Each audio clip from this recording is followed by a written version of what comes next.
the real estate market is already crashed. It's just that there are no transactions taking place right now, so nobody knows what the truth is anymore. No. There's a lot of transactions taking place. It's actually the volume's cut in half, but it's still there. Yeah, and they're going off of what it was worth before the COVID thing, because nobody knows what it's actually worth right now. Yeah, the value hasn't like declined yet. That's why I just put up a property for sale, actually in Idaho. It's actually probably a good place to sell right now, because they'll probably have some action there. But and then like I said, I was telling Chuck, Manny, I'm probably going to put my house up for sale here, and then with a lease back, where I'll rent it back from the buyer for like 6 months. Why are you doing that? To lock in the price, right? Because in 6 months, the housing is gonna crash hard, and it'll take it a few years to come back. If you're going to be here for 5 years, why do you care? Well, I don't know if I necessarily will. I'm not 100% sure that I would stay here. I'm looking at I've been looking at Arizona, but I don't know. I'm not entirely sure. It's hard to say, because I looked at it like even like the state tax rates, and even though California has such a high state tax rate, it doesn't really equate to a huge chunk of money. It costs me like between $20,000 and $50,000 a year to live in California, extra of taxes. Yeah, of course, there's no income tax in Nevada. Yeah, Nevada is hard to find a good place that you would want to live, though. You know. That's true. I mean, the big cities are Las Vegas. I guess Reno's kind of. Reno is, yeah. I've been to Reno quite a few times. Yeah. What you can do is, who wants to live? Yeah. You live up by Tahoe. I mean, it'd be nice. If you live right on the border, right near Tahoe, that could be nice. But yeah, I don't know. Then you're basically living in California. So I don't know. Yeah, without the California taxes, though. Yeah. Either way, like if the housing market crashes. So here's the other possibility, right? So this is why it doesn't really matter if I move or not. But if I put the house for sale and then do a lease back for 6 months, then let's say that the market crashes after the 6 months. I've got the cash, and now the market crashes here in San Diego, and now prices get cut in half, and now I can just buy another house. You think it'll go down by half, like 50%? I think so. And yeah, I'll tell you why. Because the market is so inflated. Well, it was already inflated, and then I don't understand economists that are predicting that like housing prices will just barely dip, or that they might even go like no. Freddie Mac is saying that they're going to go up 0.04% because they're going to get a hit in the first half of this year and then recover, which is just insanity, because we're looking at unemployment rates of like 40% in the US potentially, somewhere between 30 and 40%. That is going to have such a huge impact on the housing market that it's insane. I mean, here's one thing I was talking about yesterday, right? Because someone was arguing with me about like, oh, you know, when we open up, you know, the businesses, it won't be so bad and everything. And I was like, okay, let's just take one industry. Let's just take Vegas and the casinos in Vegas. Oh man. Right? But to get this, right? Okay, Nevada is a zero income tax state. Why? Because they subsidize it with the gambling taxes. Right. So even if we open up things, right? When do you think casinos in Vegas are going to open up? Like best case scenario. As soon as everything opens up, it will open up. But when will people go back? That's the issue. So when will it open up? When will it actually people go back? And then, but Vegas doesn't actually make the most money from casinos. They make the most money from nightclubs. No. And yes. No. Oh yes. Look it up. Look up MGM. Look up their earnings report and see where their income comes from. It comes from the nightclubs. I feel like I have contributed to that quite a bit. But I have never contributed to that at all. I have basically been single-handedly running the Nevada economy, apparently. but think about this. Just think about this, okay? They must be sad you're stuck in India right now. I know. They're like, where the hell is our number one iron-tiered MTM? So think about this. When do you think that reasonably casinos and hotels in Vegas could open up? And then when do you think nightclubs could open up? I mean, is it a year from now? I mean, that's probably like best case scenario, right? It's like a everyone year. who's not afraid of COVID, like Chuck, would go there. It's not going to be. I'm not afraid of COVID because nobody, well, Yeah. I won't say nobody, but not as many people here have it. And it just hasn't really spread that heavily here. Let me phrase it a different way. When do you think that casinos and nightclubs in Vegas will open enough to be profitable? Yeah, at least a year. At Okay. least. It's the same thing that I've been talking to people about conferences, right? They're like, Yeah. well, we might be able to hold our conference in the fall. And I'm like, well, you have two problems. One is they may not open things up and say, you know, we can have really large gatherings by then. But even if they do, a lot of people aren't going to be willing to do it until they feel safe being in a Exactly. large crowd without contracting Yeah, COVID-19. they're conditioned. now. That's going to be a year. So I have a But hold on, let me finish this real quick. So what happens if it takes a year from now? That means what's going to happen is the entire strip, at least like 50% of it, is going to get wiped out. And I'm not being like dramatic here. Like, think about this. How much does it cost to just own that building and operate that building? And they have huge debts that, because most of these companies operate on debt to expand their capability. So they're paying money every single day that's not open, and they're losing a shit ton of money. If this goes on, if they can't open for 3 months, and even if you open up everything else, like you said, people are not going to go to Vegas. They're not going to be going and partying. And I mean, maybe there'll be some, even if they open it up. But the reality of the situation is that probably a huge majority of the casinos and big operators are going to go under. And when they do, and even if they didn't, but when they do, guess what's going to happen to the state of Nevada? Because where does the state get their tax revenue from? From casinos, from gambling. If that is gone, then the state of Nevada will be in default. Okay, if that happens, it's a chain reaction of events, right? And that's just one industry. That's just one industry in one state. Imagine what's going to happen across the entire U.S. It's not going to be a recession. It's going to be a depression. So I have a proposition for all those people who want the country to be opened up.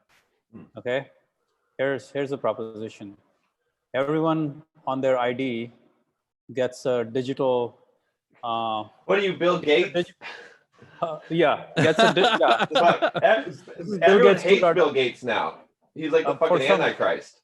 Yeah, everybody get the mark of the beast on your forehead that says that you've had it. No, here's and then when it mutates. If you agree and if you want to go out, you just sign off your rights and you sign off your health rights and you say, if I get infected, it's okay. You don't have to give me a hospital spot. I will die on the streets or I will die in my home, but it's okay. I want my freedom.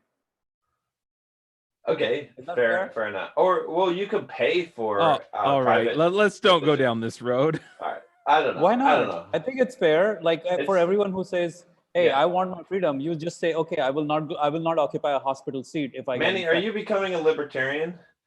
No, I like this. I like your line of thinking here. It's very libertarian. I mean, I'm never affiliated with any political party because I'm partly Republican and partly Democratic and partly. Well, that's what libertarian is. Libertarian with a lowercase L. But I'm all of them. Like there are certain things that really rankle me the wrong way for all the three parties. So I'm always concerned. But here when you're saying, hey, I want to go out and about and I want to do my shit, well, then just say, all right, then I'm foregoing any kind of, health shit that goes down or any COVID shit that goes down with me. Then it's, open up the damn country, let people go do their thing and die on the streets because others who prefer to not die will say, fuck it.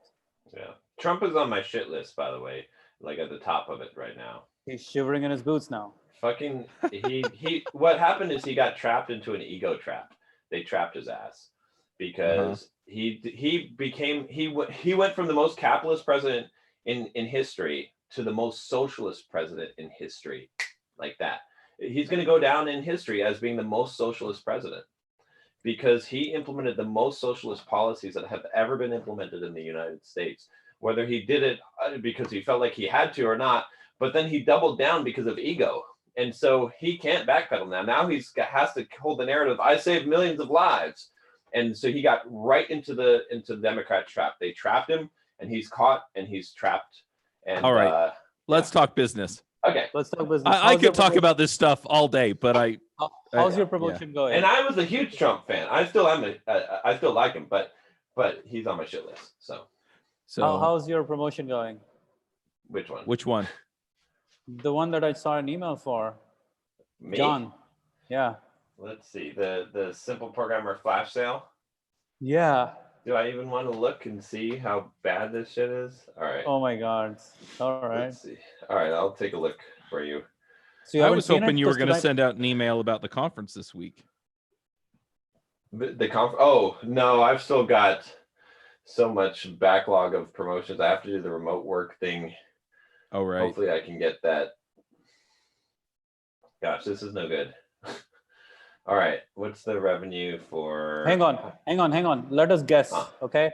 Let me I hate this. I hate it. Every time you do this, I'm like, come on, just tell us. No, it's fun. I mean, it's a game. At least we can anticipate what COVID does to you. Week to date revenue. Just for that promotion, when did you start promoting it? Hold on, I've got a split test on it, so let me add up the two. It's this way I'm not adding in something else that's could have, because I'm moving everything to Thrivecart, by the way. I'm sick of the yes. You're sick of the what? Of the bullshit with you might as well put all your courses on Kajabi from your Simple Programmer, but that's another day, or Teachable or something to have. Well, I'm using Podia. Yeah. So it's the same as Teachable, except that you have to use Zaps instead of direct integration. Okay, how many emails have you sent? I don't know. You tell me. How many emails did you get? No, I just saw an email. I just saw the email saying it's ending tonight. So okay, let's assume it's a week-long sale, right? Tuesday, Wednesday, Thursday, Friday. No, it's only like 3 days. Okay, Wednesday, Thursday, Friday. Hold on, I see. Okay, the emails we sent. This is, and I'm actually. Gosh, do I really want to say this on there? I guess so. I think I'm going to have Fritz step down. Maybe think about taking you up partially on your offer, Manny, because this is the email. Because you saw the first email that went out, right? It says no, I did not. I will take a look right now. Okay, the first email is titled "For Your Eyes Only," which is a decent subject line. But then it says, tomorrow we'll open up one of our biggest promotions ever. For 48 hours, you'll be able to get our exclusive Simple Programmer course bundle at a massive discount. The good news is you'll be getting the bundle for only $99. Since you're a trusted member of the Simple Programmer family, I wanted to give you an exclusive early access today before we open the doors for everyone tomorrow. Just click the link to get your bundle at a massive discount before we announce it to the public. And there's a link, and that's it. There's no copywriting in that at all. Nope. There's no copy. It's just announcing the sale. Like that, I'm kind of a little bit peeved about that because I could have just written that email in 5 minutes. Yeah. And then Josh the next spoiled email, you, dude. Well, I mean, yes no, and I no, agree. but like, some level of copywriting. Like the second email that went out says, get our exclusive 5-course bundle for only $99. I've decided to open the floodgates and give away access to our 5 best Simple Programmer courses at a massive discount. That's a $701 of actual retail value. Here's what you get. It lists all the courses and their prices. And then it says, yes, I know that's an insane amount of content. And the 48-hour price sale, $99. Will I regret this tomorrow? Most likely. Do I care? No. As Richard Branson would say, screw it, let's do it. At least I think that's what he says. Anyway, before I change my mind, you should probably click this link to get access before the deal expires. Man. I think this is a Josh email from a long time ago. No. But it did. But yes, I remember. But here's why it's a Josh email. This was an email number 5 in the sequence in the list of all the emails. So this was after the offer had already been built up. Oh yeah, that's fine. Set up. And then I think he sent this email saying, okay, well, this is the last call or like close to last call or something like that.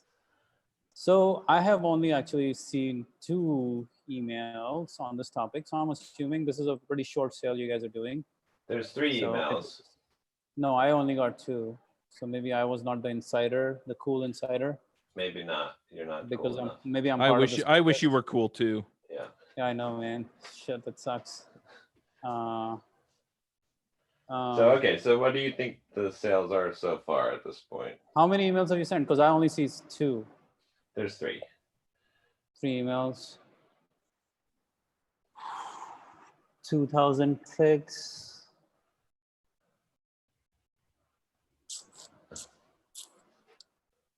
$4,000, $5,000. $2,974, so $3,000. Yeah. Rich. But How many- you know what's how many what's links? interesting? How many clicks? Check this out. Oh, I guess there's one. There's one upsell for $199. There were 2. Someone must have. Oh no. Okay, this is today. Okay, so week to date. Shit. This is what's crazy. Okay. Oh wow. Damn, that's insane. So am I reading this right? There were 3 upsells. Of that revenue, 3 of them bought the upsell of Coding Interview Bootcamp for $199. So the sale what's was the total then? $99. Huh? What's the total then? That includes that. So $29.97 is all you've sold so far. But those upsells are freaking killing it. You got 3 people to take the upsell. 4 people took the upsell, which I'll- is twice the price of the original offer, which includes the original Oh offer. yeah. So Oh yeah, dude. That's all. I am okay. So 30 people bought the front end and 4 people bought the back end, or 25 people bought the front end and 4 people bought the back end, right?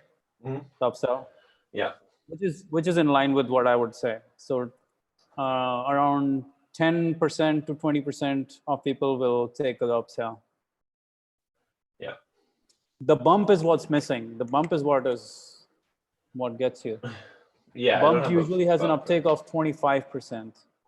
Yeah, but in this case, the upsell is double the price of the original product, so That's it what I triples the that's what I cart do value. most of, that's what I do most of the times.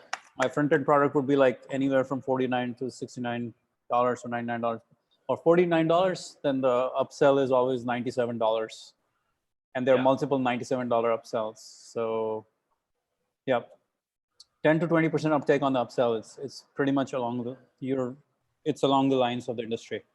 Yeah. So, 10 to 20%.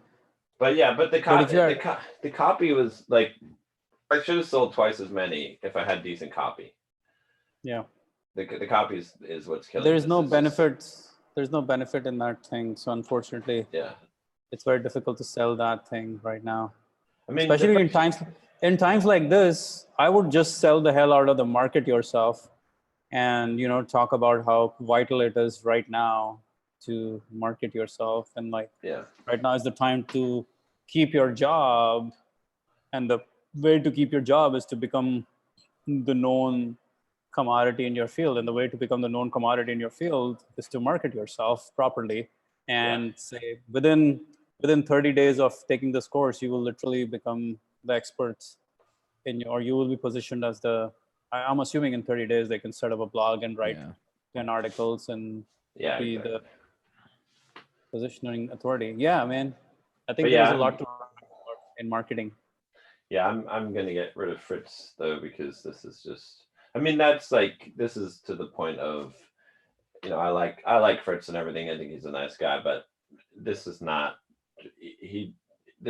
deserving of being paid to just schedule emails. And even if he took Josh's old emails, like, he didn't do any copywriting at all. So Yeah. that's unfortunate. Rodrigo actually did more copywriting and more work creating landing pages and sales pages for this than Fritz did. And this is like, it's too many already at this point. So many promotions where it's like, just there's no copywriting being done at all. So yeah, Interesting.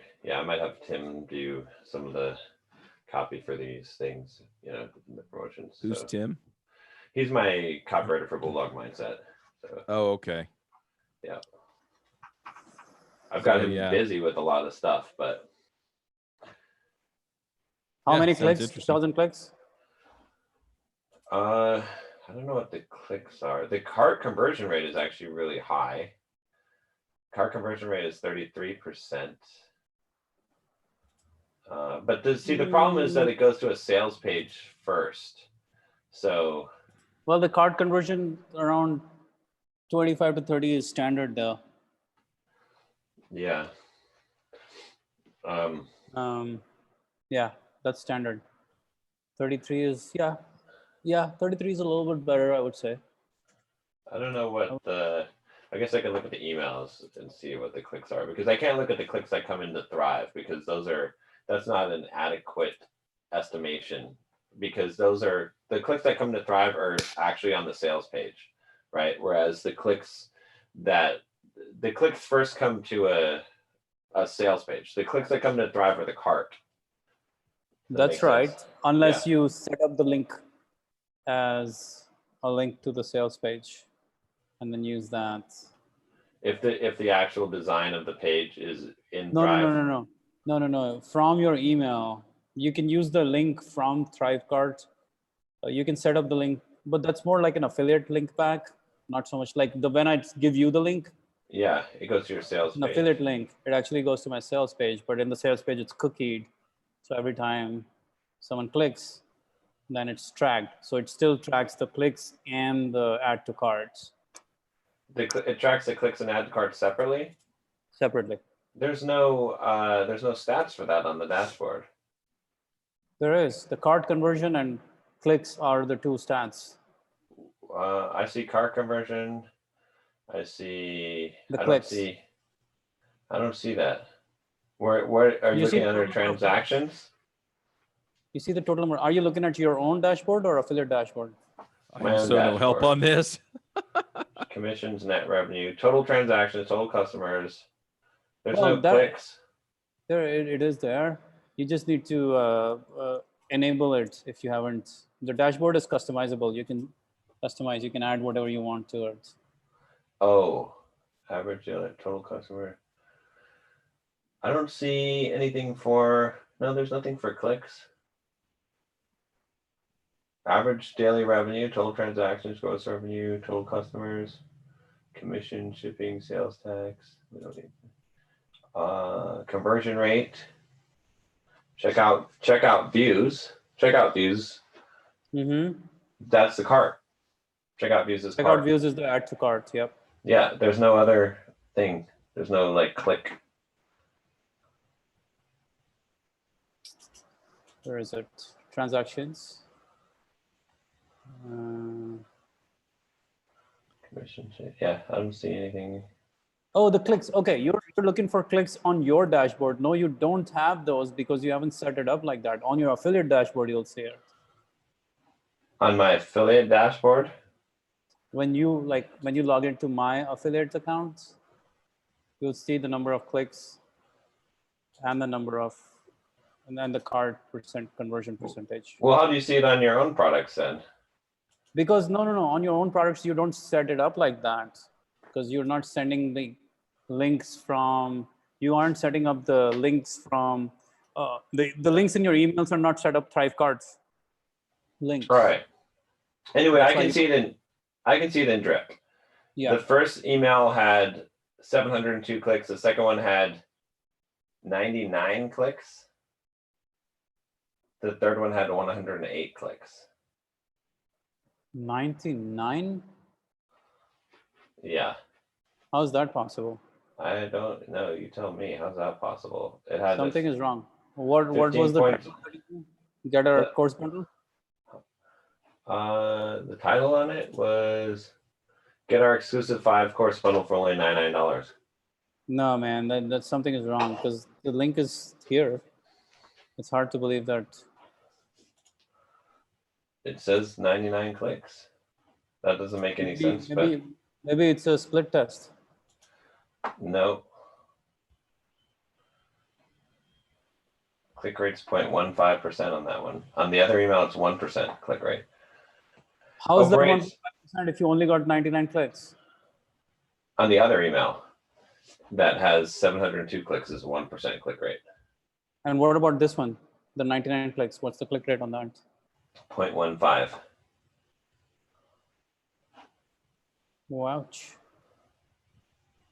That went out yesterday at 6 a.m. What? How many opens? Let me go to the dashboard on it just to make sure. The open rate was showing 15.77%. So 15,000 people opened the email and only 99 people clicked on it? Yep. Dude, something is really not right. That's I've never seen anything like that before. I know, that's horribly bad, right? But it's not just it's not a copywriting problem. I mean, even with really terrible copy, you probably get clicks, man. I don't know. I mean, there's definitely an issue. Something is not right. It's impossible to believe that you only got 99 clicks on that email. Right. The one this morning got 110 clicks already. Yeah. So is the tracking off? On Drip? Yeah. Yeah. Possible. Yeah, it's possible. Possibly. How many opens did you get again? 15.77%, 10,669 opens. Okay, Yeah. here's another metric, another easy metric to look at. Okay, you did. You said total how many clicks is Drip showing right now? 702 on the first email, 101 on the second email, 110 on the third email. So 1,000 clicks, let's say max. Yeah. Around. Yeah. Okay, 1,000 clicks, and let's say on sale conversion is around 10 to 15%. Mm-hmm. 10% would be 100 people buying. No, not conversion. On sale from someone getting on the sales page to clicking the add to cart is, let's say, 15%.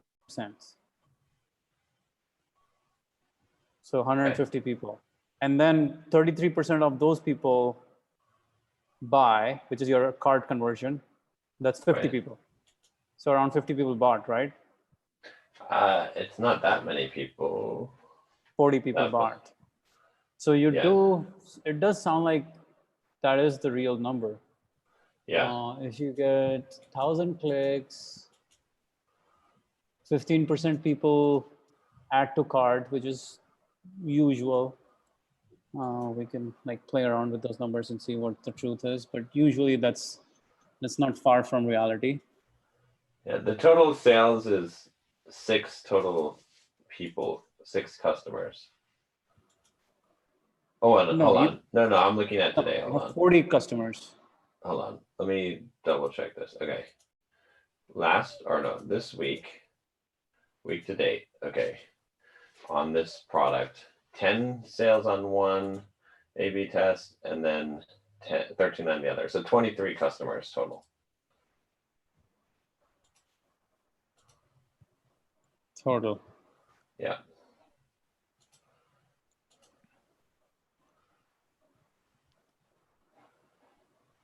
So that's in line with the clicks.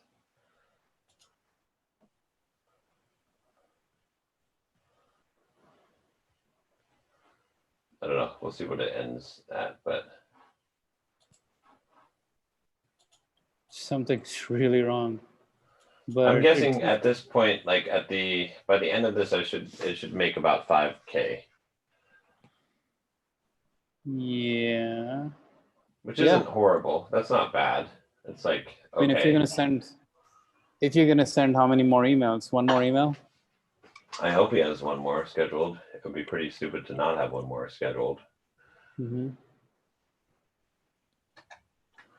So one more. Yeah, 5K for sure. Probably 5 to 6K. Yeah. See, the problem is that I pay Fritz $2,500 a month to manage the affiliates, and like it's not like he has to be doing enough revenue that it makes it worth paying that amount. When we have some affiliate deals that don't even do 2,500, it's like that's not good. So It's a tough one. yeah, we're launching the remote workbook release soon. It's on Amazon already. Nice. It's a pre-order. So the only problem is the print one isn't there because it's not an essential item. What? Right. And So they're now like, taking oh, stuff off because it's not an essential item? they're not putting it Amazon? on. They're not putting the print version on because their team is Amazon is so busy doing important work. Okay, it's a business that can do whatever it chooses to do. That is something we have had to come to terms with multiple times now. Well, yeah, but here's the problem. Yes, it can do whatever it chooses to do within its contractual obligations. So how many contracts has Amazon defaulted on not fulfilled obligations? So for example, every single Amazon Prime member, right, who paid for Amazon Prime 2-day shipping, there's going to be a huge class action lawsuit against Amazon when this is all over, because you can't just be like, oh, it's a national emergency, so we're not going to fulfill our contracts.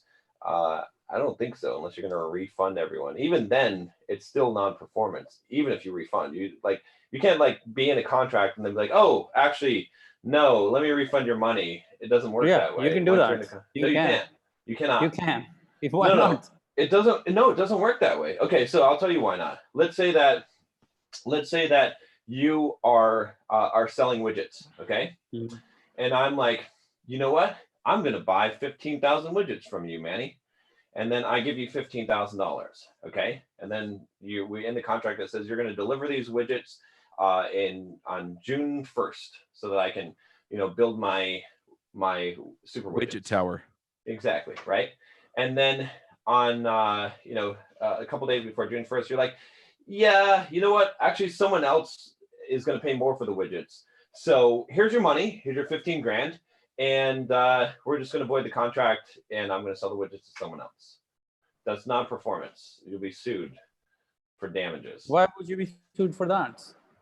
That's basic contract law, because a contract is... Because John had a contract with San Diego City to put that widget tower up. Right.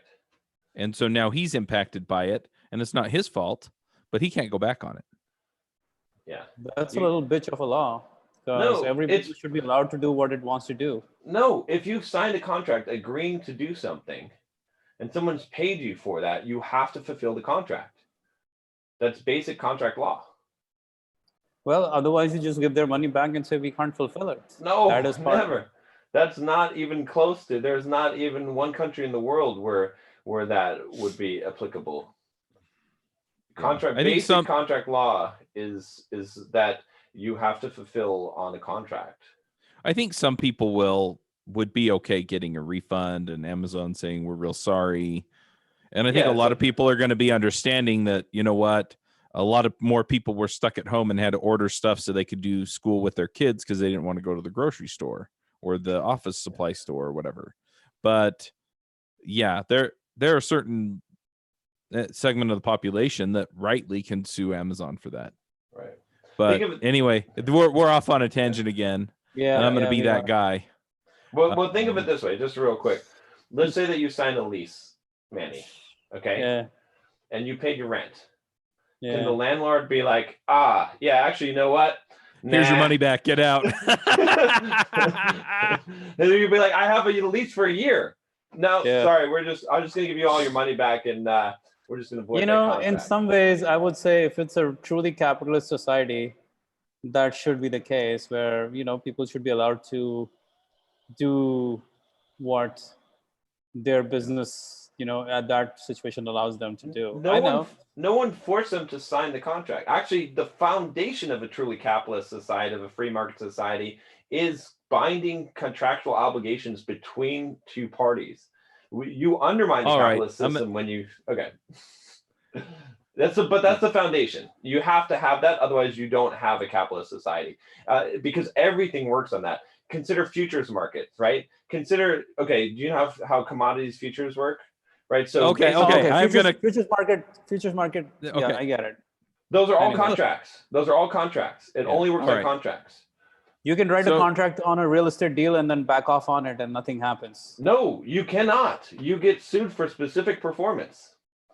Yeah. Well, how often do people get sued when they write a contract on a piece of paper?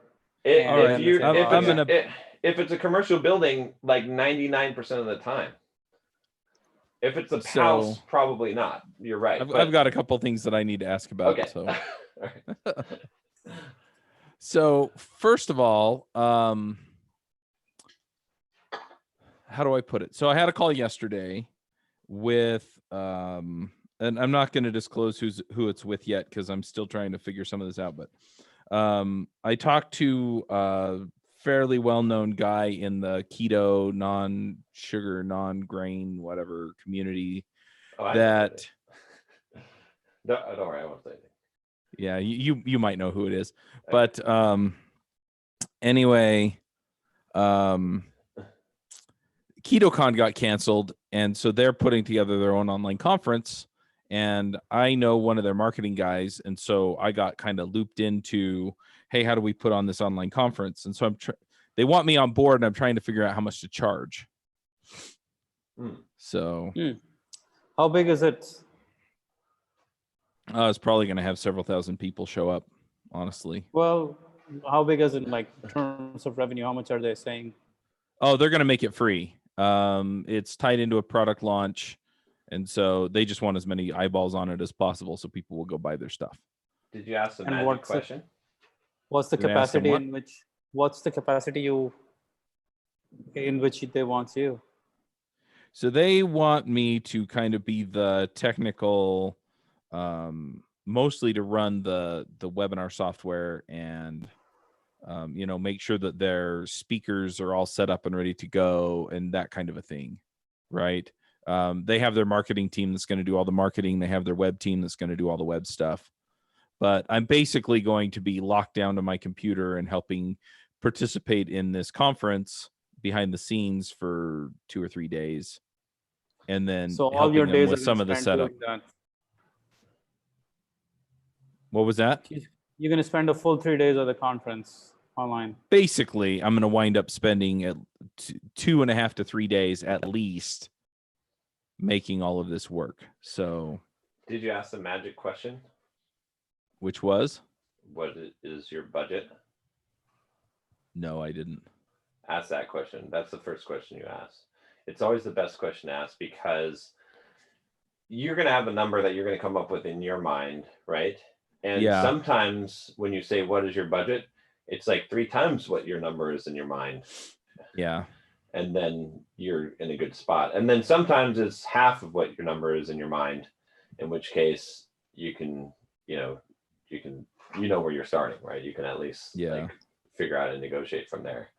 But I definitely wouldn't give them a number. I would ask them what the No, budget I is. like that. Yeah. So- ask them a number. I kind of have a number in my head, but like you're saying, I don't really know how realistic it is, right? You can text it to us. You can chat it to us, Yeah. and we Yeah, can. I'm going to say, chat it to you "Oh, guys and you're going to go, no, that's too low, right? We're gonna poker face. No, it's not too low I think for that's about right. Yeah. that kind of work, for the number of hours and the time you think Yeah. you Yeah. need. I mean, So it's you really said- like hours is one way to evaluate, but the bigger value is what is Yeah. that value worth to them? What is that thing worth to them? That's the challenge to figure out. Well, I've done in-person training where essentially I fly somewhere and do like a full day of training or 2 or 3 full days of training. And so that's my day rate times 5, right? And so I figure that's the 3 days plus any extra work that I have to put in that I'm not thinking of at the moment. Yeah. Before and after. But Right. yeah, see, ask them what their budget is. I mean, the reason why I like that question too is because sometimes you're dealing with like it's all relative, right? Yeah. It's like, I just hired a guy, meet Kevin, YouTuber, for an hour of his time, and it was like $1,500 for an hour. And I was like, that's such a deal. Like I was thinking, like this guy's way undercharging for that, right? Right. And someone else would have been like, holy shit, you paid $1,500 for an hour of someone's time. That's ridiculous, right? So you never know. And whereas like, the line item on a big company like Microsoft, like a $200,000 expense is like peanuts, like it's drop. nothing, Yeah. right? It's like a rounding error for them. Uh-huh. Whereas, you know, a small business, like a $200,000 expense is all the revenue they make in a year. So you never know what someone's budget is, you know. So Yeah, that's true. Yeah, I'll throw that question at him. yeah. But yeah, the other thing, so I'm excited to do it too. One is I love the content matter, right? I mean, I've been doing keto for a while, and so, you know, I'm going to learn some stuff that I want to learn anyway. Yeah. But the other thing that's interesting about this opportunity is that I can also look and see what they're doing to promote the conference on their end, and I can mimic some of that for my own stuff. Yeah. And so Yeah. I think I may pick up some other good stuff out of this, Marketing but stuff. at the same time, I mean, you know, regardless of how much I want to do it or what I think I'm going to get out of it, you know, I need to be fairly compensated for the value I'm bringing. And so that's the number that I came up with. Well, and one Yeah. thing that I like to do with the what's your budget, because sometimes they come back and they're like, oh, well, how much will it cost? We don't know. We want to know how much it would cost first, and then Right. we'll decide. Then I'll come back and I'll say, well, I need to know what your budget is, because I want to give you an estimate of the work or statement of work that will meet your budget. So I want to figure out what I can do with that works within your budget, right? And then they usually do give you the number. And then if it's low, then you can be like, well, okay, if your budget's this is what I can do for you. And then you give a scaled down version, if it's too low, of what you would offer them. Say, I can't do this, but I could do this. But if your budget were this, I could do all of this, and you'd get this and this and this. And then you basically end up presenting them three options. Right. For, you know, this is what your current budget is. This is what a little bit bigger budget. And if you could stretch it to this, I can give you all of this stuff and we'll have the parade. So yeah. And then you give them a choice, and then any one of those ones you're fine with, because even if they choose the lowest one, which is like, let's say this number you put here, let's say it's half of that, right? So you don't have to take half of that for the same amount of work. You can literally say, okay, for that I can do, but I can't do everything that you're asking. Instead, I can give you 2 days of my time, or I can give you one of my aides that can work on some of this for me, and I'll just show up for this. And so you give them a scaled down version. I think that's, you know, that makes it so that you don't have to negotiate against yourself. Right. No, I like that. What if they've already given you a predefined work that this is what we need to do, and and you ask them, hey, what's your budget? And they say, well, just tell us what you want. Even that's when you come back with that first answer I said, where you say, well, I need to know what I'm working with, because what I can provide you is dependent on what your budget so is. There's a list. This much work, we need this, and this done. And they say, well, come up with a price. What do you say? To come up with a price? Then if they're absolutely pushing back, then you come up with three prices based on, again, like you want to get their budget if you can, but if you can't, you kind of know what their budget probably is based on them responding that way, and then you can come up with three choices. No, currently what I've got, so we had a meeting yesterday and we just talked through the options. Yeah. And you know, and I just told them afterward, they're like, so what do we have to do to get you on board? And I said, well, I need to know exactly what I'm doing, right? Which parts of this you want me to handle, so that I can get a good feel for, you know, how much work it's going to be. And so they've sent me an email with everything we talked about on that call. And so at this point, I'm just going to go back through and say, okay, well, it sounded like on the call you've got these areas covered, so that leaves the rest of this. You know, what's your budget? And I can just do that. And then from there, they can say, okay, well, because I wouldn't be shocked if they just come back and say, well, you know, we're looking at spending this much on this. And then I can turn it right back around and, you know, negotiate it with them. Yeah, exactly. You got to think of it as like, you know, like, let's say that you went to an interior designer, and then you're like, how much do you charge to design my house? Like do interior design in my house. Yeah. They're going to be like, what's your budget?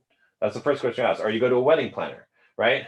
And you're like, how much do you charge to plan a wedding? I was like, or to put on a wedding. And they're going to be like, what's your budget? Right? Because that's the obvious question. Because we could do a wedding for $5,000, or we could do it for $500,000. It depends on what what your budget is, and they're always going to spend all of your budget, right? Or they're going to Yep. push you a little bit beyond your budget. But it's relative, right? It's like the scope of the work changes based on the budget, not Yep. based on, you know, on what needs to be done. Because Yeah. that's the way I think to price yourself better as a professional. Yeah, makes sense. So yeah. So the other thing that I just thought I'd bring up, because I think this really helps, and I think I know where I'm going to go from there. The other thing that that's been really interesting is that so I've had my sister actually is working for me. She's been doing the lead gen stuff, and she's been hitting about 50 companies a week, and I've actually been getting sponsorship calls lined up in the middle of all this. Boom. Great. So, I mean, usually it's a $2,000 to $3,000 deal, which is lower than my general average, but it's still, yeah, it's been really kind of funny to see that work out. Well, that's awesome. I mean, close them and upsell them, or close Yep. them and then upsell them later when they renew. Yep. Like, you know, Yeah. it's fine. Dollars in the bank account is good. Yep. So so that's working out. And so some of the money that comes in, I'm actually gonna hire an editor to help me fix my dang book, and she's gonna do most of it and then just send me an email basically with what changed. But then I'll have a workable version that I can actually read out loud. Nice. And put the audiobook up. So that's the other project, but it's all in her camp right now, and really it's just going to boil down to there's going to be a little bit of work on my part, but she's doing the vast majority of the heavy lifting. And because I'd already written the book and it was already mostly structured, it didn't cost me a ton of money. And Good. then I'll just never go back to this other guy that botched the editing on the other deal. Yeah. But yeah, so that's kind of been my world lately. The conference is going well. I pretty much have the JavaScript conference nailed down. And then the other thing that I'm working on, and I'm trying to figure out if there's a better way to do this, so maybe you guys can give me feedback on this, is so I've been recording probably 8 to 10 podcast episodes a week just to keep some of the shows running. And I'm dying. I mean, it takes up so much time. It makes it really hard to get a whole lot of other stuff done. I managed to bow out of 2 shows permanently last week. Nice. And my goal is to do that for 2 more shows this next week and 2 more shows the week after. And my team pulled together a list of past guests for each of the shows. And so I think I'm just going to email them and see who's interested in being a regular host, and then see if we can, shore up some of these other shows and get out from under them. But I don't know if there's a better way to approach that. That's the best pool to start with, is past guests. But even if, then your second pool is, I think, your general email list, auditions for, and you just basically have them say, record a 10-minute like sample show or something, or something like that, just to make sure they can speak on a microphone. But or tweet it out. I've done that before. I tend not to get as many people.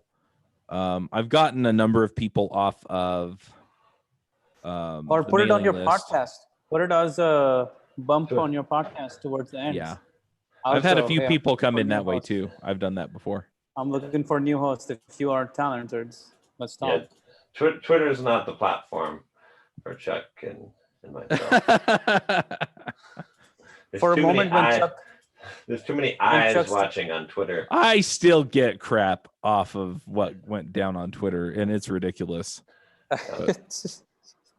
It's like, so you people don't have a life? Chuck is the one suffering, even though it was all John. It's so funny. That just goes to speak to the character of the people who perform the attacks. Okay, well, let's not go there. But Chuck, when you started talking about keto, I was really worried. I was like, is Chuck starting a keto podcast? What's he up to now? Like, why are we talking about keto here? No, but they want my help running the conference. So. Side note, I stopped doing OMAD. All right. I'm eating normal now. You're doing 2 MAD. No, I'm eating like probably 4 or 5 meals a day on average now. All right. Now, Why did you stop it? I'll tell you why. Because of math. Because of physics. So I've heard of those. Yeah. So I've been pretty much about the same body fat, like struggling to try. I can't get lower, like for the last like 4 years, right? I pretty much just hover around this one range, right? And so I'm like, what is going on? I've done like really big calorie drops, right? I'm running a lot. And then I stumbled across this study that I had kind of ignored before, but it says that the max rate of fat loss is 31 calories per pound of body fat, right? So think about this. This is the picture, right?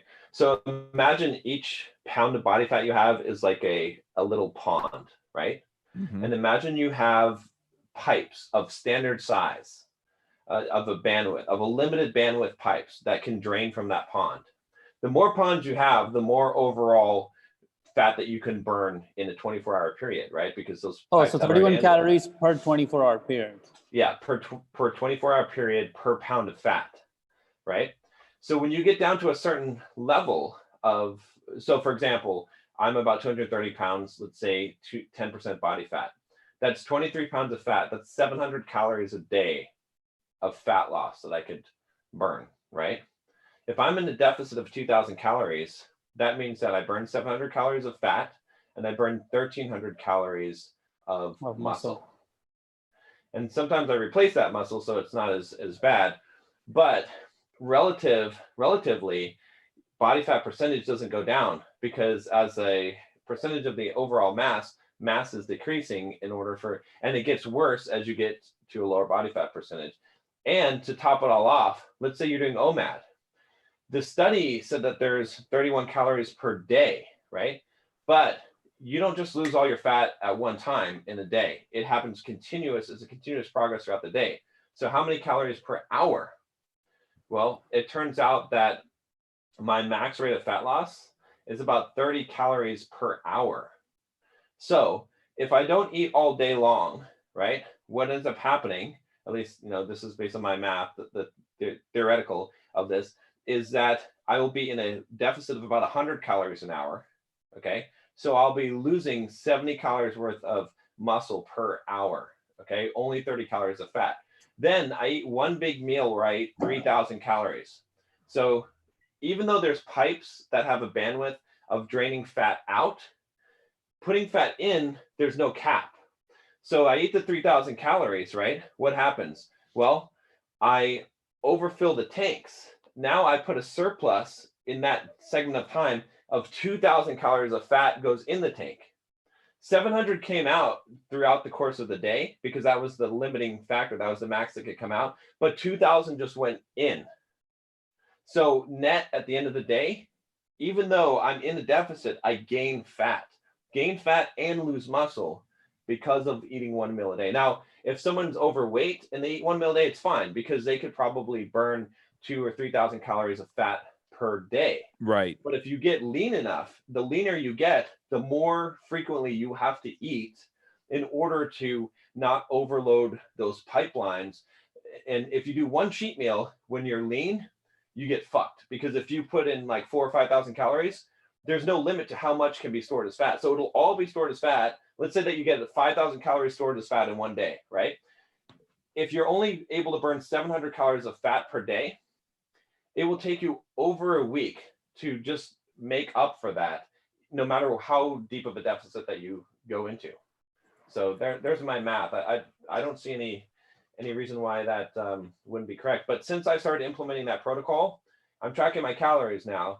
I've been leaning out every single day. Body fat percentage has been going down steadily, whereas before I was stuck. So anyway, for anyone that helps. But nice.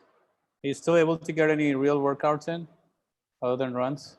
I'm doing like body weight, like push-ups, and I can do 52 push-ups in a row now.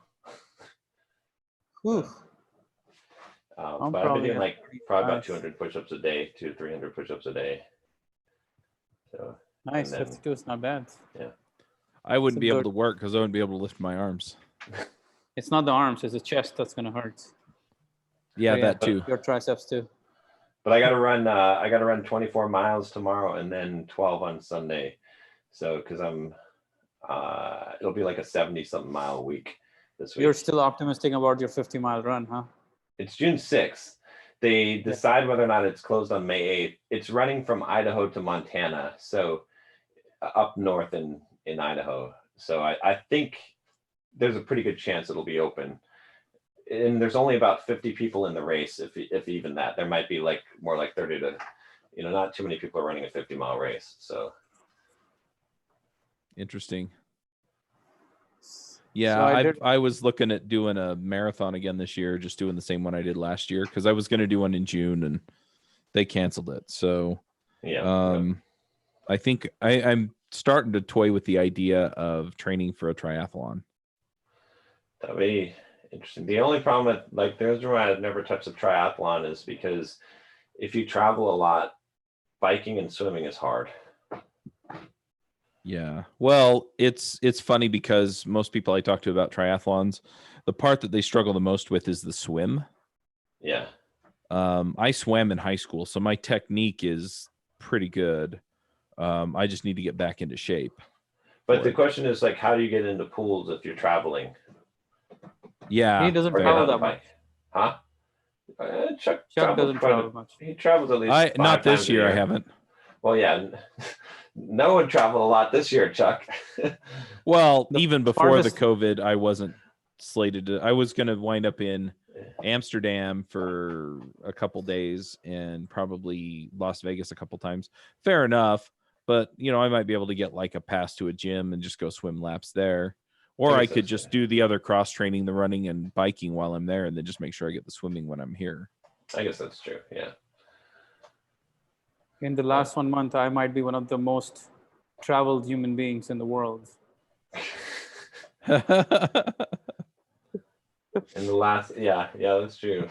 But you haven't Yeah. traveled since you've been in India. have Yeah, you? but I just went around the world, Yeah. half the distance around the world. Yeah. So I ran Yeah. a little survey on my YouTube channel to just bounce around some titles for this little possibly book / course. And here are the 4 titles. The mental system to turn trials into victory.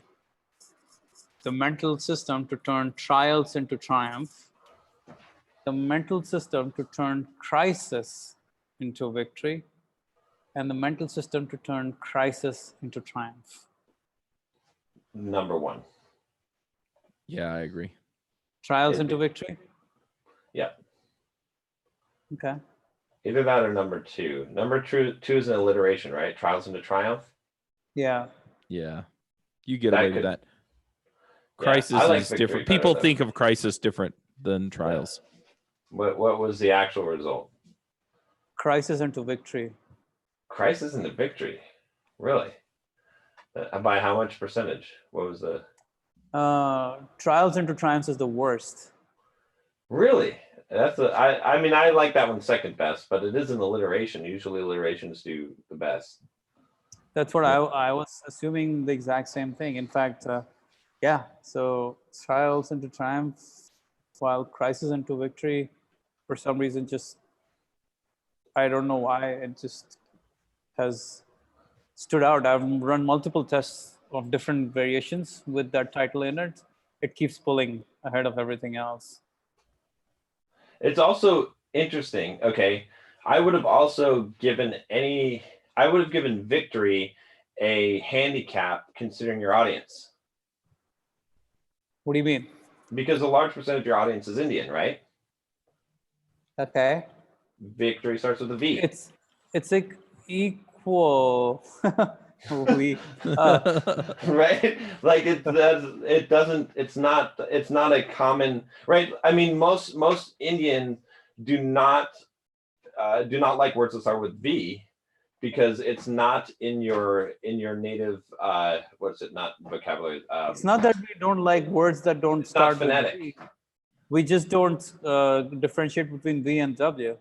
Right, so it's Like when we're it's pronouncing it. so it's confusing. So that's why I would expect that there would be a handicap on words like victory. You see No, what but I'm it's saying? Like it's not as natural of a word. no, but no. It's not that it's not natural. V is still used a lot.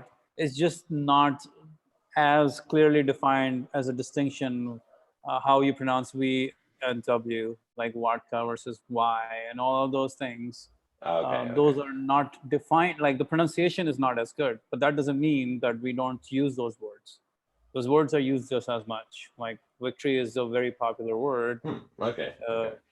I just like, as I was thinking about it, I thought like triumph and trials are both very abstract words, Oh yeah, it's not specific. while Yeah. crisis and victory is so much more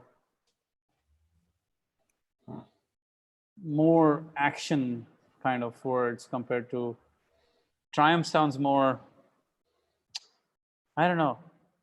Yeah, so I've been playing around, and it's interesting how that's coming together. I'm just- Interesting. So how did it go with the Haley Quinn promotion on her list? Oh, she hasn't done it yet. It's not scheduled till July. So check this out. She's pregnant right now. In fact, I think she's probably like she's due like this week or next week. Ooh. She has all of her content scheduled out till November of this year. Everything, emails, everything. Wow. I told her, I was like, I need to get pregnant so I can get that, that done. Talk to Chuck. I hear men can do that now. There's no reason why not. So, Wow, that's unbelievable. Till November. yeah. All her promotions, like email promotions, are running. She's put me in the she's gonna put me into her members area, right, with her courses. So she's got the like bonus material. So she actually took 2 videos from my Bulldog Mindset membership from the private videos, and she's gonna send one to her list and put one in her members area as promos for it. So I think it'll actually work out good because it'll be ongoing, like which is good. I've actually had a lot of growth with membership. I'm at 564 members right now. So Where are the new ones coming from? YouTube or the Simple Programmer? So what was the tally on Simple Programmer? 100 people signed up? No, 50 people signed up? let me see what it is. I can look up because I made a separate offer for Simple Programmer just so I could track it completely separately. It looks like 56 purchases. Oh, hold on. Yeah, I'm assuming $100 LTV on those guys, at least. Yeah.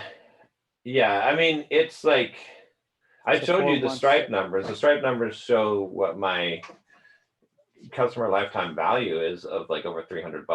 So That does not make sense, man. Like that it cannot does be the make sense. average. There's 2 ways to calculate it. One is the long way, where you actually take the averages based over a period of time. The second way is to just take the revenue divided by the churn rate, and that will tell you what your customer lifetime value is. Revenue divided by churn rate. What do you mean? Look up customer lifetime value formulas, How can it be revenue divided by churn rates? because the churn rate is a predictor of, if you know how much revenue you're making monthly, and then you know how much you churn, and you know how many customers you have, you know how much money you're making from each customer, right? You know when it will all go to 0, and from there you can basically extrapolate back with what is the lifetime. So if 10% churn month over month, then in 10 months you'll be down to 0. Yeah. So you take the average revenue per customer, right? And you divide that. What is the by average revenue the per customer customer? churn. No, hang on. What is the average revenue per? How do you know the average revenue per customer? That's only $29. You mean? That's they are ARPU is a monthly average. Right. So what's the Yeah. average value per customer? That's $29, right? Mhm. And then you divide it by, By the churn. which is 10%. Let's say that is it. Yeah. That'd be $290.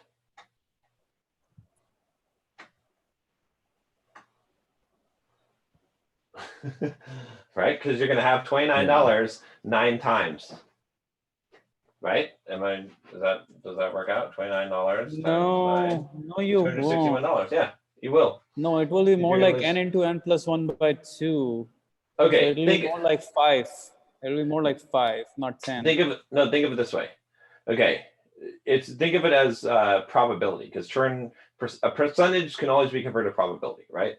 So you have one customer, okay, and they enter the Bulldog mindset, paying $29 a month. Okay, the first month their percentage of churn is 0% chance. Okay, after month 1 they have a 10% chance of churning. After month 2 they still have a 10% chance of churning. After month 3 they have a 10% chance of churning. So 1 out of 10 times they're going to churn, just based on random events. So 90% of the time they won't churn. So 9 times you can expect 9 payments on average. And when you apply that to a large number of customers, that's the law of averages says that there's a 10% chance that any number of those customers are going to churn, or 10% of them will churn every time. Yeah, I'm trying to figure it out in my head, but I've got, like, if you have a 10% churn rate, then 10% are going to churn. If you get nobody else in, you'll lose 10% this month. Right. But then next month, you're going to lose 9% of your original because it's 10% of the other 90%. Okay, here, simple math. Okay, $30 a month, right? But if it's a linear churn and you're going to lose 10, so in 10 months, you're gone. They're all gone. Yeah. That means your average person is going to stick around for 5 months. So 30 people, right? Or sorry, $30 a month, 10 people. So the first month you make $300, okay? Then the next month we just multiply that by 0.9. You make $270. Then the next month you make $243. The next month you make $218. The next month you make $196. The next month you make $177. Next month you make $159. 143, 129, 116, 104, 94, 84, 76, 68, 61, 55, 50, 45, 40, so on, right? You add all that up, that's all the revenue that you're going to make. Now you take all that revenue, all of that added up, and you divide that by 10, and there you go, right? As that approaches infinity, it's going to approach the limit, right? Because if you keep on multiplying by 0.9, you'll never hit 0. But it'll be approximately 0. And if you add all of that up and you divide that by the total number of customers, you get the lifetime value of the customer. So if I add all of that up, that is actually 3,000. That will be $1,500. Divided by 10 is $150. Yeah. That'll be $150, not $300. But if you take $30 divided by revenue or customer churn, so 300 plus 270 plus 243 all the way down to 0. When you do that addition, it will come down to $1,500. I just did that in my head. I might be wrong. Either way, so your lifetime value, you said $300. So it's either $300 or it's $150. It's still, Yeah. 300. I don't know. All I know is 10. By 10 divisions, it's gone, right? So it's going from 300 to 270 to 240 to 210. No. To 180. Huh? Because it's 10%. It's 90% of that. It's never gone. It approaches a limit of 0. Yeah, I mean, at some point you're going to have one left, and you're going to have a 1 in 10 chance that they leave. But right. Yeah. Anyway, that's the formula. It's a pretty standard formula. So I was going to say, I'm sure people smarter than me have figured this out already, and I'd rather just do the math. I don't trust most people like that. Look up LTV formula. Yeah. Anyway, but yeah. So is your LTV going up on your subscription? Well, what he's saying I is think so. LTV is just a function of churn, but the churn is changing every freaking month. No, it's not. Look, here, I'm going to give you guys a link, and then you can punch in the numbers yourself, and you can see. All right. Yeah. This is a lifetime value calculator. You take your average revenue per account, okay? And that is a monthly figure. Take your gross margin, which in this case is 100%. There's no overhead to this. Or I guess maybe it's like 99 because you have Stripe fees or whatever. But your churn rate, and I put 10%. So LTV comes out as 290 based on that. Is your churn rate 10%? It's actually lower than 10% when you average all the months together, right? My total churn rate is lower. My current churn rate is probably around 10%. Yeah, but the other thing is that churn rate's tricky too, right? Because you're assuming that, you know, that 10%, if you're growing by 20% and you're losing 10% the next month, and you know, 90% of the people you lost are out of that initial 20% you gained. Yeah, right. but that's, so yeah. So your overall churn rate is actually, you know, on those solid customers that are sticking around are much lower. So you're averaging in people that are better customers and people who are, you know, not going to stick around. So, but when you just look at, like, even though that's true, all that matters here is what is the LTV, because that means I got a new customer. It's worth this customer's worth this. That's fair. More, yeah. Right. And so for me, a new customer is approximately, based on the churn rate, is worth approximately $290. Right. So it's very interesting. Yeah, I didn't know about this way of calculating LTV, but it's much better than waiting like 2 years to figure out what your LTV is. I mean, think about it. That's kind of not a very smart way to do it. I mean, most people in the digital course business assume a 6 months average lifetime value, and that's how they calculate. So like $180 or something. Yeah, but the game you play there is you start with that rate, and then what you wind up doing is you start going, okay, now I have better data, and so then you can start calculating. Well, these are industry accepted values. Numbers in terms of like 6 months is the industry accepted. Yeah, but your course is not going to perform the same as my course. And so I'd start there, but then I'd start running my own numbers on my own course and figure out where I am. If you know what the actual churn rate is, that's the best indicator, right? You can't use better data than what the actual churn rate is, because then you know what it is. There's not a guess. Maybe they'll stick around for 6 months. And it doesn't matter if an individual person, because it might be, okay, like, you know, averages, right? This is where things get really funky. 90% of people stick around for 6 months, but 10% of people stick around for 5 years. Okay, that's going to make the lifetime value a lot more than 6 months. Yeah. In that case, so that's why churn rate is a better estimator, because you don't have 5 years to figure out how long do people actually stick around. Yeah, you're gonna wind up in this weird place. Anyway, I've got to get off in like 10 minutes, so. All right, I should probably jump off here. Hey Chuck, I'm going to be interviewing DC Drano for my YouTube channel today. I don't know who that is. He is he's pretty big on Instagram, like has one of the most the biggest conservative accounts on Instagram. He's like basically, I would call him a millennial Tea Party guy. Interesting. What do you think of London Rio and Grant Cardone saying that he's going bankrupt? Well, he's not going bankrupt, or maybe he is going bankrupt. He's not. Brilliant marketing. Grant Cardone is fucking smart. He got. I don't know if it's brilliant marketing. It's just bad marketing by saying shit like that. He got everyone. What he did was this.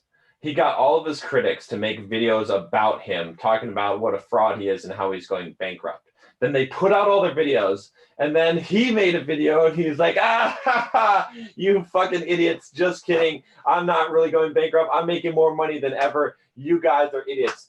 and it made them all look like idiots. Now they have to all take down their videos. Well, And Tom fell for it. I know, and they lost a shit ton of credibility. Who right? fell was for a it? Fucking masterstroke by Grant Cardone. Sean. I'm like neutral on Grant Cardone. There's some shit I don't like about him, but fuck, that was a masterstroke. I don't know, man. These are things where this shit rubs me like just the wrong way, in the sense I start to question their ethics and morals of doing business. Like, you know, doing all of these things just for publicity's sake. He It's just destroyed not- his haters. His haters were the ones who promoted him. Like, that's when you hate on someone, that you take a risk, and this is the risk that they took, and they got it blew up in their face. You can, So. yeah, except that why is he playing the hater game no matter what? Like right now, he has much better things to worry about than worry about the haters. Because it was a brilliant marketing move, because he actually built his credibility with that, because all the people that were watching it, like, oh, Grant Cardone, I knew it, I knew this guy, and then he came back like stronger than ever. So like, well, you still don't. Nobody knows if he came back stronger than ever, or his a month ago he was tweeting that if you need some good housing in Atlanta, Miami, Dallas, and Houston, I have some housing available for you. Just message me. But that's kind of the brilliance of the move, is that no one knows. No. That was not the that was literally him saying that, hey. No, not that. Yeah. But what just happened now? So yeah. I don't but know, man. Yeah. I don't know. It's just so lame to think that by manipulating media, you're actually creating value in society. I don't know if that is actually true. It's managing your image, and it was a smart move. He went and was able to take back control of his image, because so many people were speculating up against him and making videos against him, and without any kind of evidence. I still don't believe his image has gotten any better after pulling off stupid stunts like this, and also laying off half of his team, and all of those things are still, still to be accounted for, and laying off half of his team with very terrible, or from what we have heard so far. From what we've heard. Every report is saying that he basically did not give them any kind of notice, any kind of. He's like, yeah, you don't even talk to me. You can sue me, whatever, like in very harsh ways. So it kind of sheds light on the moral and the character of the man more than anything else, to me. See, actually, that's the problem. That's the problem with gossip, is no one has an actual source. See, this is why reporting standards are important. And this is what he showed all these people. It was like, okay, yeah, you can talk some shit about me without having an actual source. It's all gossip, and gossip is the thing that is lacking moral character in this case, right? Which he countered this pretty excellently. Well, I don't know what actually happened. I don't know. I do know this. I do know that he's a lot more successful than I am. That he's built not only a real estate empire, but also a media empire that's larger than I've built. And that he's done this in a relatively short amount of time. So, I mean, yes. And I know that his investment advice is pretty solid and legit. So the ends don't always justify the means. I think we should always be wary of that, as Marcus Aurelius would tell us. I'm in agreement with you there, 100%. Yeah. So sometimes the ends can be what they are, but the means can be. Yeah, you can have the success, and you could have all the, I showed my haters wrong and all those things. It's totally great. Like he knows more marketing than I do, and he has way more money than I do as of right now, as of today. Who knows when tomorrow hits and when he, but that doesn't justify some of his means. Yeah. I'm not a big fan of of Grant Cardone's memes most of the time. Just like I'm not a fan of Tony Robbins' memes either, even though I'm a fan of his message, right?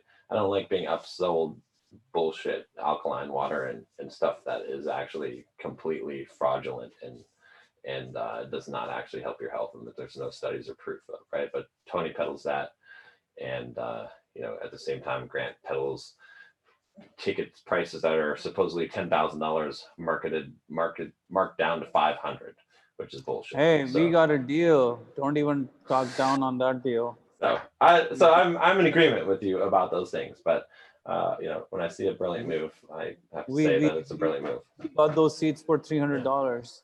Yeah. And we spent a grand total of 2 hours at that seminar. Yeah. But I don't know. Yeah, 2 hours. We were making the Vegas, helping the casinos, and Yeah, we're helping They MGM. need our money. They need our money. They needed so. my money. But London Real, that was pretty messed up. That he got. He's fighting though. We'll see. He's become an Alex Jones figure now. Yeah. But the thing about, go ahead. There's a fine line for a lot of this stuff, because apparently in Britain people were torching 5G towers. As long as you're not advocating violence. Well, you're not advocating violence, but it's happening, and like It does- Britain people do it. And here's the other side of the equation. Like when I looked up the guy David Icke. Oh, the guy's a fucking crackpot, believe me, 100%. Right. I looked up the guy. His title is I'm a professional conspiracy theorist. Like you're a fucking professional conspiracy. Like seriously, bro, you're a professional conspiracy theorist. Like you're not a professional truth teller. You're not an investigator. You're a professional conspiracy theorist. Like that's your title. That's what you do. That's who you are. Like, okay, I don't have, like, when you're doing shit like that, there's very little credibility and there's very little trust you're allowing people to place in that act itself. But literally anyone can type his name into Wikipedia and get that information. Therefore, it like silencing a person. The thing that makes London Real so good is because Brian Rose interviews everyone, regardless of what political spectrum that they fall in, regardless of what what kind of crazy ideas that they have. He lets everyone talk, and so you can hear and you can make a decision for yourself. And that he's doing a great service to the world by doing that. It's unfiltered, it's unbiased. I mean, there's probably a slight bias, that he has, but for the most part, it's pretty dang neutral, and he gives everyone a platform, and that's the value of what he's doing. And to censor that is it's scary. I mean, it's and the thing is, like, people say, oh, well, it's not government censorship. It doesn't matter. I don't know if you've read the book Fahrenheit 451, but in that, you guys are familiar with Fahrenheit 451, the premise at least? I haven't read it, no. It's a dystopian society, like where firefighters, their job is not to put out fires, it's to start fires, and specifically to burn books. So people sound a fire alarm when there's illegal books on a property, and then the firefighters come up and torch the place and burn the books. And at some point in the book, you're assuming that, okay, this is like some oppressive government. And then one of the main firefighters tells the story and the history. And he talks about how, well, certain people wrote these books and this minority didn't like these books because they were offensive. So they said, let's not have those books. And then other people wrote these books and this minority didn't like it. And all books offended someone. So it wasn't the government that censored the books. It was the people that asked that the books be burned. And that's where these things come from. When people are like, oh, let's take this off of YouTube. This guy shouldn't have a platform. He shouldn't be able to say something because he thinks that reptilian aliens from another dimension are controlling the world governments. It doesn't matter what he thinks. It doesn't matter what he says. He should have a platform. Like, we can't decide that people don't have a platform. Otherwise, everything that someone says is going to be offensive to someone. And we'll get into an area where we self-censor ourselves to the point where, we can't have anything. So that's all right. So my thought for today is that was my thought for today. No fucking self-censorship. Ah, Yeah. all right. So my thought for today basically comes down to, yeah, I was like, so how do I figure out the pricing on this? And you guys are saying, well, ask for the budget, and I knew that. I mean, honestly, you said it, and I'm thinking about it for 2 seconds. I'm like, duh, I knew this, right? Yeah. But that's why you go and talk to people, right? Because I'm so close to it that I'm just sitting here going, all right, right in front of my face, is this opportunity. And so, and yeah, and so I miss kind of obvious stuff. So, I probably do this every few months, but just the thought of find a freaking mastermind of people that you can get together with who can, in some cases, tell you stuff that you didn't know, and in other cases, remind you of the stuff that should be freaking obvious, but that you're too close to the situation to really think of. In fact, if I asked you, you probably would have told me, did you ask what their budget was? Probably. Yeah. What's my thought? Okay, especially right now, work from home situation, which is 95% of the world. My biggest lesson so far is having not only a structure but imposing that on the people around you, as in being very clear that this is the time when you are working, Yeah. and this is the time when you can be available for other things, and that is crucial. Otherwise, you'll just get thrown around with all sorts of things that come your way, being Yeah. at home all day long. That is extremely solid advice. I'll give a quick one here, which is recheck your assumptions and do the math, right? So essentially, like I told you guys, I stopped doing OMAD because no longer does the math check out, right? Like, I can be I still like OMAD and I still tell people they should do OMAD, but I'm not going to do it if it doesn't make sense. I'm not going to be religious about something just because, I've held that belief before. Like, you have to look at what your beliefs are, and you have to look at, are they still true, or do they still apply to me in this time? And do I have new information? And then you have to revise your beliefs. Otherwise, you're just a religious zealot, and and you're a sheeple. So don't be a sheeple. Meh. All right, guys. All right, guys, see you later. See you next week. Yeah. Yep. Bye.